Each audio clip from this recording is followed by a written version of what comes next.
Good morning. Welcome to Sunday. Good morning, Ken. Thank you. Good morning.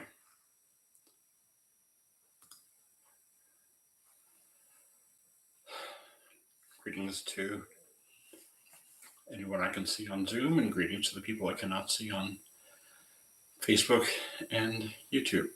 Happy to be here with you. I was at a Dharma talk a couple of days ago, and the subject was the third foundation of mindfulness and a way to look at and examine what's going on in our minds from a point of view of recognition and acceptance and emotional balance. And so I thought I would talk about that today. And in a context that I've covered before, which is the rain practice that I will describe after the meditation. So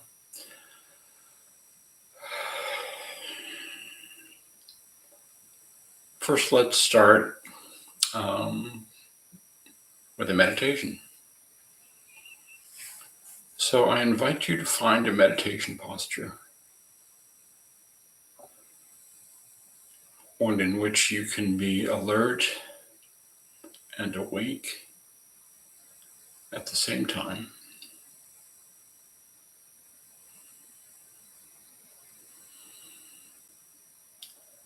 If you're sitting with your back straight, not like rigid or tense, just straight.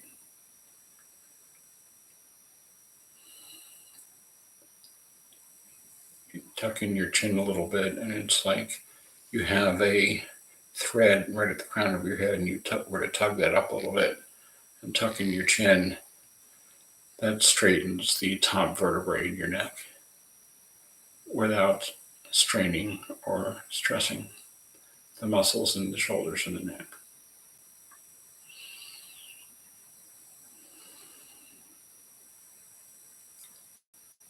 And just letting your body relax.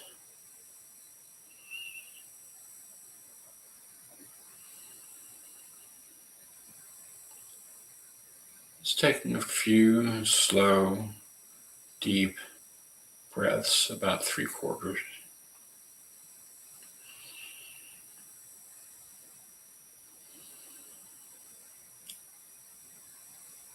And on the exhale, just letting your body relax into the seat, letting gravity do its thing.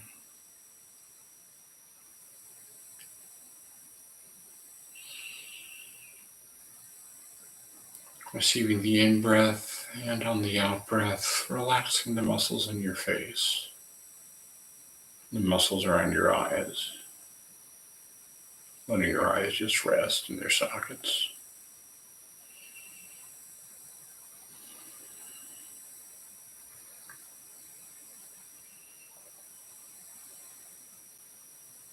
And letting your breathing return to normal.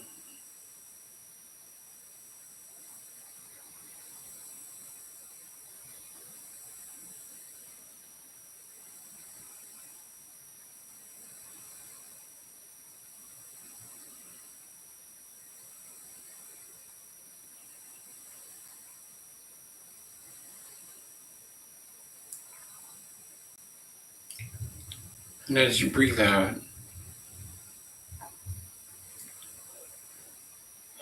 continue just relaxing and softening and exhaling any tension that you notice in your body.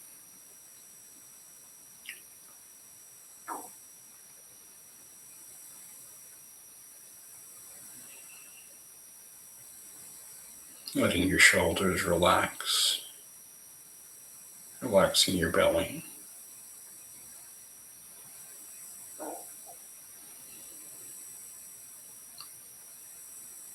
We tend to hold our bellies in. For this practice, just relax and let it hang however it does.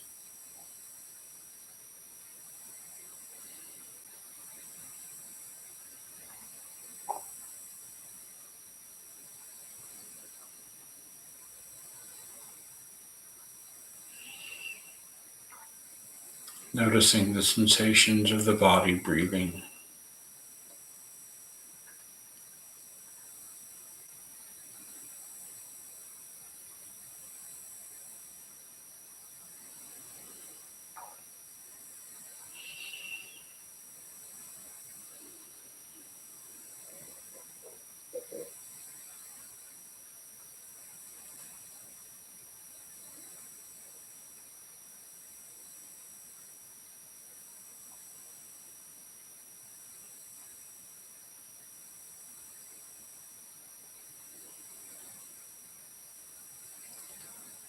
And letting your attention and your focus rest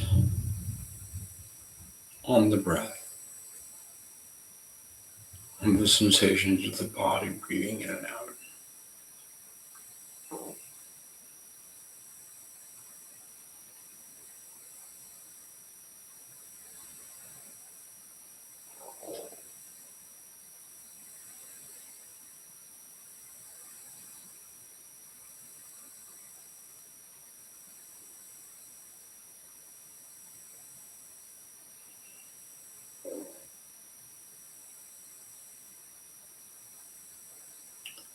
When your mind drifts off and you notice that you're thinking, which is inevitable, the heart pumps blood, the lungs inhale and exhale air, the nose smells, the mind thinks. When you notice, just gently, compassionately, slide your attention back to the sensations of breathing.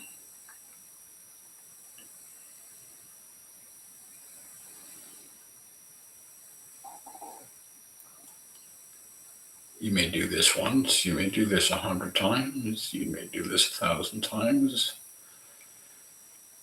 Doesn't matter, all good. Whenever you notice your mind has wandered off, just come back.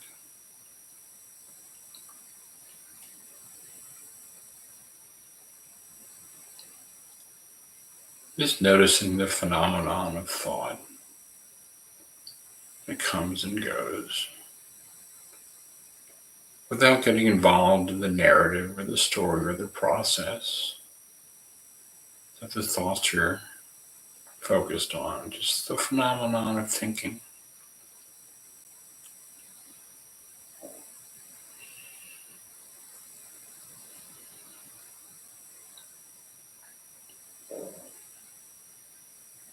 And let your attention come back to your breathing.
Just letting your mind settle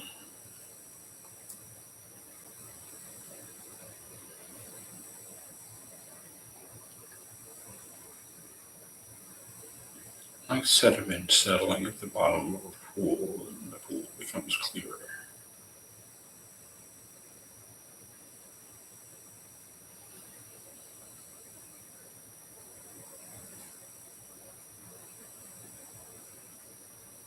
And focusing on breathing in and out.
Thoughts arise, feelings arise. They come, they go, like bubbles drifting by.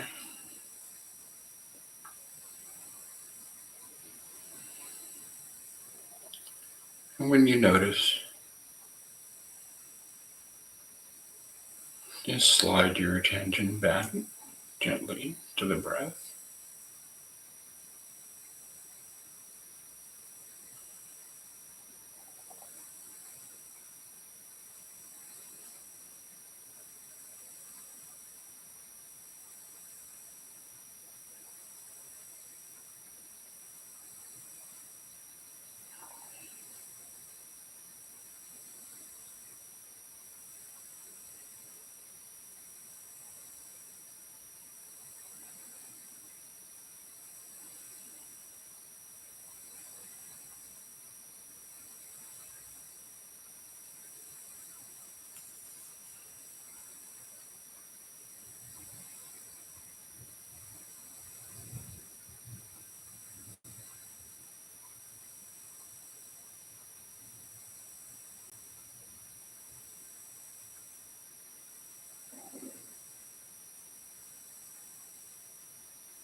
And as we come to the end of this sitting, may the benefits of this practice enable us to recognize and accept our experience, comfortable or uncomfortable. Just accept our experience and ourselves, just as we are, just as it is.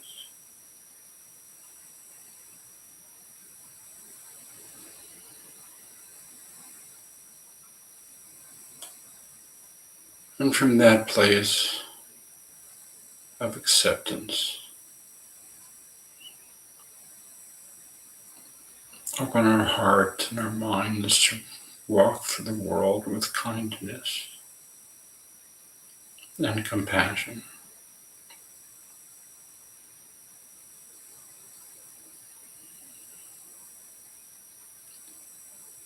To know that no matter how we feel at the moment, we don't have to fight it or reject it. We can breathe into it with acceptance and compassion for ourselves, for others.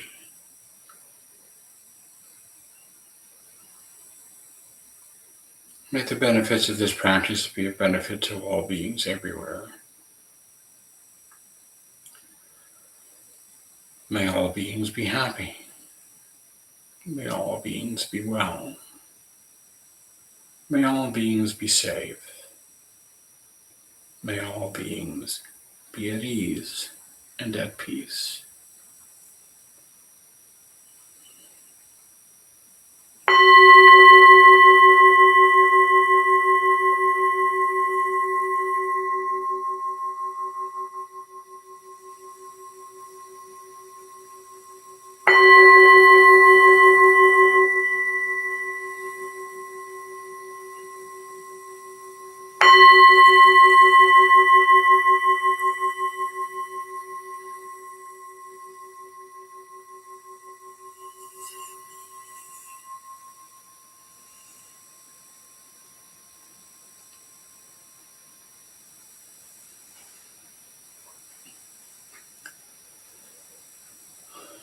Thank you for your practice.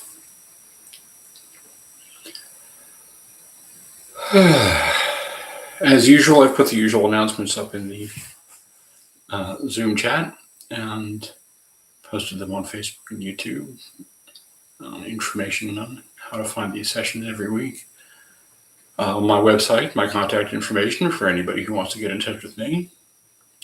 Link to a donation if you feel so inclined, if just not requested or required.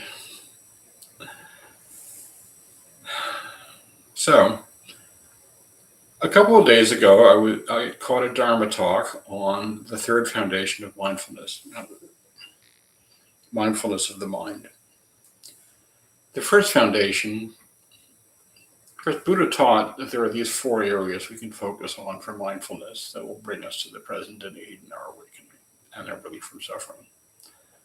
The first one is mindfulness of the body. Noticing whatever your body is doing and feeling at this moment. Mindfulness of feeling tones is the second foundation. Not necessarily feelings themselves as we label them. Feeling tones, pleasant, unpleasant. This feels good, this feels not so good. This feels pleasant, this feels unpleasant. This feels neutral, pleasant, unpleasant, or neutral. The feeling tone. And the third foundation is the mind. Being aware of what our mind is doing. Is it being really chatty? Is it being really settled? Does it feel angry? Does it feel calm? Is it focusing on tomorrow, or is it more easily focused on the moment? Just noticing as the thoughts go by, the feelings go by, what the mind is doing. It's a little tricky because we're not generally taught to do this in Western culture. And we're generally not taught the truth that our thoughts are actually not necessarily reflective of our reflection of our experience. Thoughts come and go. The way we narrate things is not necessarily the way things are. So we can look at all this through the lens of a practice that I've learned about and talked about called RAIN, which stands for recognize, accept, investigate, and nurture. There's also some discussion now that the N stands for nature, and we'll get to that in a few minutes. We're having an experience, we're having an emotional experience, we're having an experience of our meditation. One of the questions I most frequently get about meditation is people wondering whether or not their experience of meditation should be something different from what it is. And I said, no, it just kind of is what it is. And the doing it is the doing it. And you may have to notice that you've been wandering off and come back 50 times. We wander off, we come back. My teacher, Kilfan, still refers to that as the manual labor of meditation. But sometimes we have some feelings associated with that. And the R in RAIN, we just recognize that. We don't reject our feelings. We don't reject our experience. We don't say this should be something different than how it is. We just recognize it. That we're having this experience. I'm having this experience of noticing my meditation today was felt a little more crowded than usual. And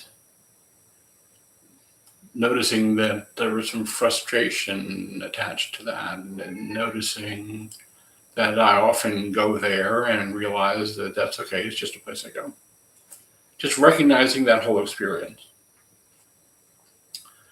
And then the A in RAIN, accept. Nothing wrong here. I'm good. This is separate from whether I feel good or don't feel good, or what I think. Just accepting this is my experience right now. I'm doing this talk in real time. The cat is under the desk, nuzzling against my leg. Okay. I'm okay with that. But my first thought was, well, that's a little distracting. But I accept the fact that I have that thought too. And I accept that Tasha is sitting over there purring. Whatever my experience is, I have recognized it and I'm accepting that it is. I'm not rejecting any part of my experience. I'm not rejecting anything that happens during my meditation. And then the next part of RAIN, R-A-I, is investigate. Okay. Tasha is punctuating my sentences with little squeaks. Investigate. If I'm feeling agitated, what is that? What do I notice? Where do I feel that in my body? What is the narrative that I've attached to that? Am I deciding it's okay?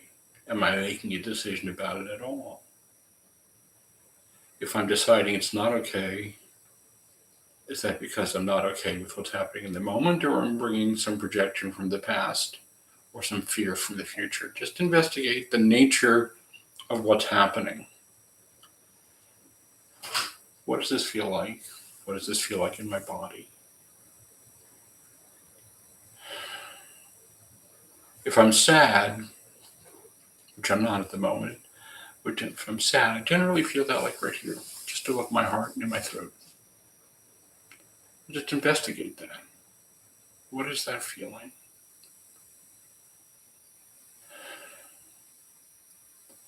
And this helps to remove me from the personalization piece, to recognize that these things are normal phenomenon.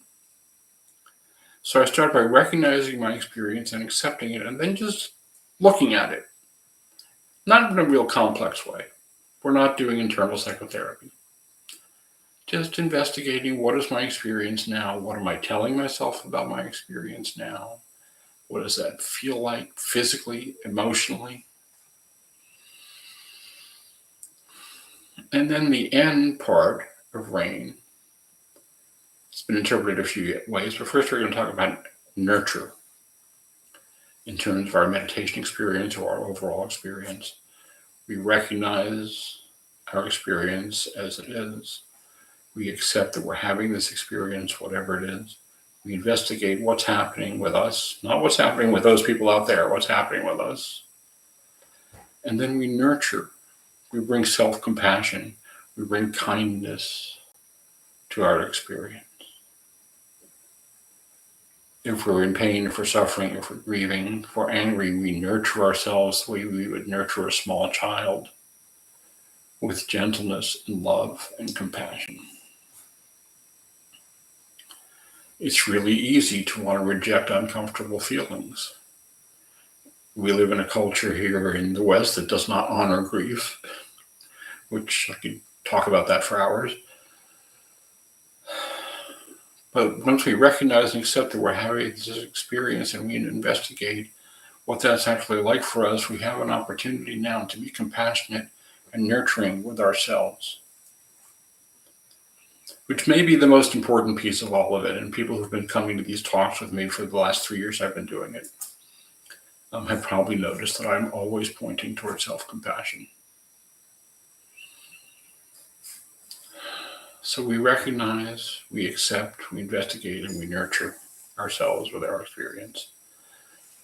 The other interpretation of N is nature. Recognize, accept, integrate nature. And this really helped me with the thought thing. We're meditating. Thoughts are coming up. They just do, right? That is the nature of the mind to do that. The nature of the mind is to think. The nature of the lungs is to breathe. The nature of the heart is to pump blood. The nature of the feet is to be in touch with the earth, and we stand on them. It is the nature of the mind to think. And this is something that people talk about. Early on, when I was in another meditation group that I attend on Monday nights, I heard somebody say they can't get their mind to stop thinking, so they're not really meditating, which I thought was a little harsh. No, we're just noticing that we do that. It's just the natural thing that the mind does. And in a mindfulness space, we don't really get involved in the process and the story that we're thinking about. Because the thought that what we're thinking about is not the thing that we're thinking about. The thought is not the thing. But we can recognize that this is just naturally something that we do. That the mind does it. It's wired to do it. It's the nature of it. And when we notice, just come back. We may notice right away that we wandered off. We may notice 10 minutes into a 30-minute meditation or 10 minutes into an 11-minute meditation. It doesn't matter. This is a gentleness practice. So once we recognize and accept that we're having this experience and we investigate what's happening to us, to ourselves, and recognize that this is just the natural way that we are. The mind is wired this way. It's also worth noting that the mind is actually wired for what might be referred to as negativity. There's a part in the back of the brain, right back where if there was like a little button where your skull, where your brain is attached to your spinal cord. It's not really like that, but if there was, it would be right there. And that is a part that is left over from the earliest days when we were crawling out of the primordial ooze. And at that point in our evolutionary story, we were the prey, not the predator. we knew instinctively that we were in danger of being eaten, essentially. Like the turtles you've seen footage of turtles hatching on the beach and the seagulls are coming down. We were not the seagulls. So our entire nervous system at that time was wired to know that we were in danger and expecting something not good to happen. Flash forward, however more millennia this is, that part of us is still here. And it influences the way we think, and it influences the way we feel. But we can look at that as a natural process, and we can nurture ourselves and say, I'm safe, I'm okay, I'm here today. This is just something that the mind does. So I invite you to recognize whatever your experience is and accept it. Investigate what it means to you and what exactly that experience is, and nurture and be kind to yourselves with this natural process. Thank you all for your kind attention.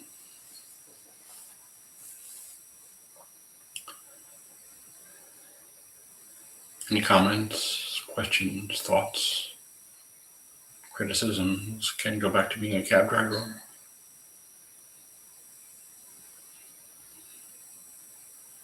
Okay. It's good to see you all. I like your mala, Ed. Thank you, Phil, for the practice. This practice. Thank you. Like you go to the world and you always get attracted to the body-mind complex, and you have to go back to the practice and go to the knowing that we have the awareness, so we suffer less. Mm-hmm. You know, it's just we suffer so much with this body-mind complex of this reptilian, Mm-hmm. thought way of thinking, because we are trying to always protect ourselves, trying to protect, so because we don't want to be killed, we want to be saved, we want to stay, but the reptilian brain keeps us from, holding on and taking care of this body-mind. But we need to go and realize that we are not body-mind. We are the awareness. Thank you for the practice, for reminding us to do. Thank you. We have that thing going on. We can recognize that as just a phenomenon that happens and decide not to participate in that. I did a workshop on body image some years ago, and if you want to see what self-loathing looks like in America, that's a good place to go. And it saddened me. Part of mindfulness practice, mindfulness of the body, and rain practice is accepting our bodies and accepting as we are, and accepting that sometimes we do have that thing that goes on. But like anything else in our thinking process, we get to decide the degree to which we're going to participate. So I invite you to participate with kindness and gentleness and compassion. Thank you all for your kind attention. See you next time. Thank you, Ken. Thank you. Bye-bye.